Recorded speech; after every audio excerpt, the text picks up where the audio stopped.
These are a little bit older, a little bit heavier, but they're nice boats. It's not easy keeping Nathan Ginn We'll need a paddle. from his canoe We're good to go. We can carry it down.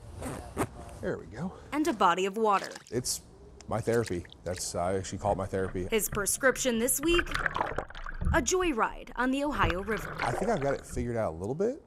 When I master it, I'll let someone else know. I don't think it's ever gonna happen. Because even after more than 20 years of boating, When things are really bad out there and the current comes up, it's dangerous. it's why Nathan says solo is a no-go. I would never paddle by myself on the Ohio River. We never expected him to be there.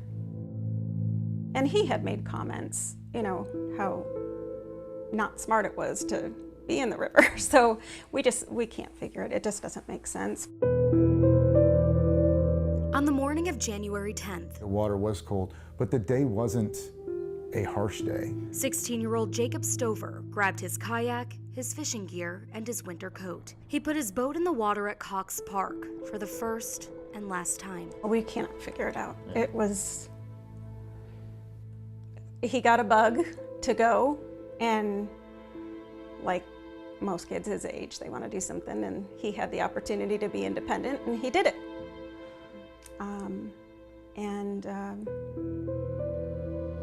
No, it was not a norm in any way, shape, or form for us.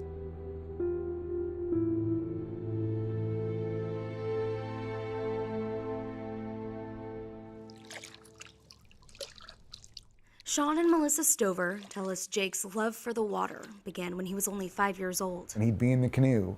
He used to be fishing in those ponds. As he got older, he'd ask his mom to bring him to a nearby pond nearly every day. Goodness, how I wish I still had those nights when he would ask that. Eventually, he was able to drive himself, but this time he'd steer towards the Ohio River. He had never, ever, nor had we, fished in the river. His sister had a gymnastics competition that afternoon, and we were just kind of getting ready for that. And when we realized that he wasn't where we thought he was, and then we couldn't get him to respond to us.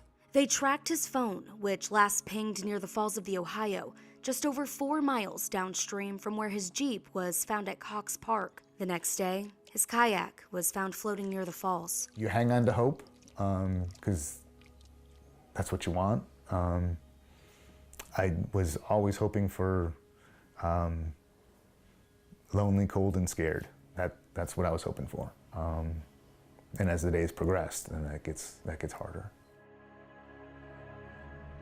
Friends, family, even strangers started their search for Jake along the Ohio.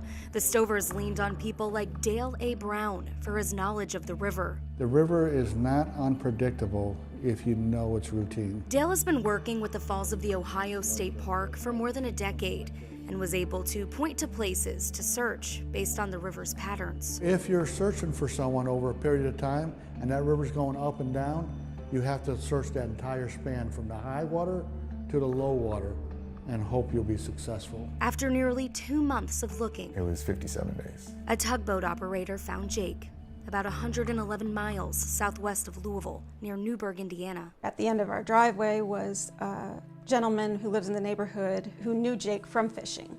And I said to him as I was walking away, I need that river to let my son go. And that was at 1:15 Central Time.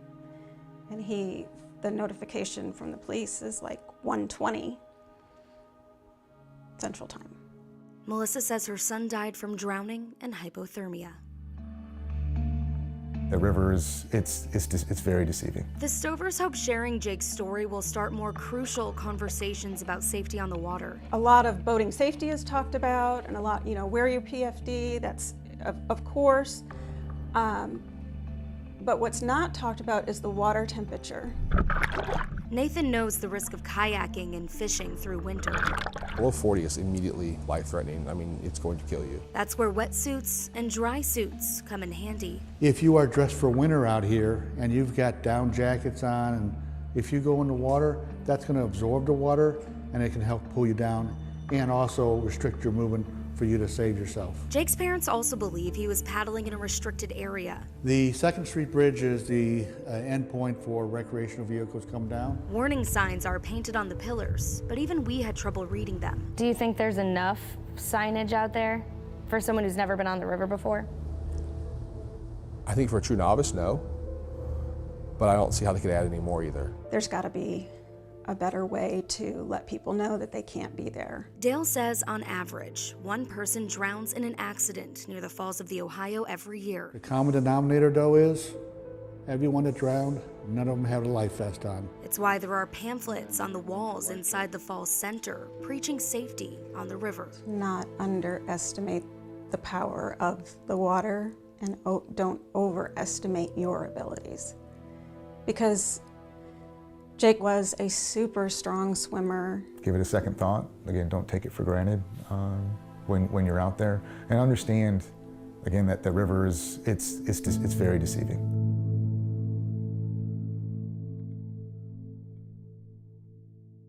I reached out to the U.S. Army Corps of Engineers about the illegible signage down by the 2nd Street Bridge. They agreed. These signs are in poor shape and told me they're partnering with the U.S. Coast Guard to determine best placement for buoys in that area. The Stovers are also working with the Falls of the Ohio and looking for more ways to address some of the safety concerns. For Focus, I'm Heather Fontaine.